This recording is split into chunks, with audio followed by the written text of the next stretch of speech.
जो किसी पर आने वाली मुश्किल को आसान करता है वो समझो अपने लिए आसानी की राह खोलता है। वो एक नन्ही मनी प्यारी से नाजुक सी चिड़िया थी। वो चों चों करती घरों की मंडेर और दरख्त की शाखों पर जाती, जहाँ दाना दुनका मिलता खुद भी खाती और कुछ दाने चूंच में रख कर कुछ फासले पर खड़े बरगद के दरख्त पर मौजूद घोंसले में डालकर आ जाती। नन्ही चिड़िया की खाला बीमार थी और दाना तलाश करने दरख्त से बाहर नहीं जा सकती थी, इसलिए वो हर रोज उनके लिए खुराक का बंदोबस्त करती थी। एक दिन वो खाला के घोंसले में दाना डालने गई तो खाला चिड़िया वहां नहीं थी। नन्ही चिड़िया को फिक्र हुई। वो अलिफाड़ती हुई खाला को तलाश करती रही। खाला चिड़िया नजर ही नहीं आई। नन्ही चिड़िया थक हार कर एक शाख पर बैठ गई। इसी दरख्त की दूसरी शाख पर चचा अलिफालूफ का घोंसला था। उन्होंने चिड़िया को बिलाकर उसके हाथ में कागज का एक टुकड़ा थमा दिया जिस पर लिखा था, मेरी नन्ही भांजी, मेरी तबीयत अब कदरे बेहतर है, लिहाजा मैं आद मियाँ के साथ लंबी सैर को जा रही हूँ, क्योंकि मुआलिज ने मुकम्मल सेहत याबी के लिए सफ़र करने का मशवरा दिया है। मैं शाम तक वापस आ जाऊंगी,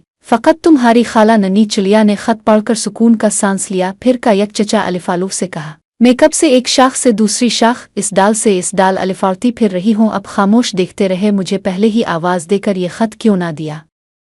चचा अलिफालूफ ने अपना चश्मा आतार कर साफ करते हुए कहा, हर मुश्किल के बाद मिलने वाली आसानी की कदर ज्यादा होती है। तुम अपनी खाला की फिक्र में यहाँ वहाँ अलिफाड़ती फिर रही थी। जब थक कर बैठी और ख़त पढ़ा तो तुम्हारे मुंह से इत्मीनान की ठंडी सांस के साथ शुक्र का लफ्ज़ भी निकला। मैं फ़ौरन बता देता तो ये बात तुम्हारे लिए गैर मामूली ना होती।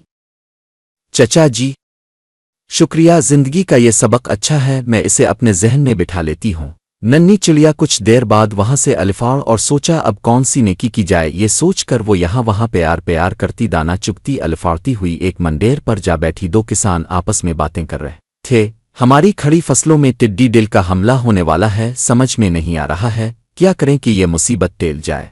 नन्ही चिड़िया ये सुनकर इसी वक्त अलिफाड़ और चचा अलिफालूफ के पास वापस आई और उन्हें ये बात बताई। कुछ देर गौर करके चचा अलिफालूफ ने तमाम परिंदों को इजलास की दावत दे दी। नन्ही चिड़िया ने गांव वालों की फिक्र और परेशानी सबको बताई। तमाम परिंदों ने चूं चूं चाहे चाहे टीटा है ओई की आवाज़ें निकाल कर इस बात पर इत्तेफाक किया कि हम सब आने वाली टिड्डी दिल के हमले को नाकाम बना देंगे। हम झुंड की सूरत में उनके जत्थे को तोड़ेंगे। जो परिंदे गोश्तखोर है वो उन्हें खा भी सकते हैं। अलिफालूफ बरादरी, आद का पूरा खानदान, चिड़ियों के गौल, गधों के कबीले, बुलबुल, चील, अबाबील बरादरी सब पुरजोश थे।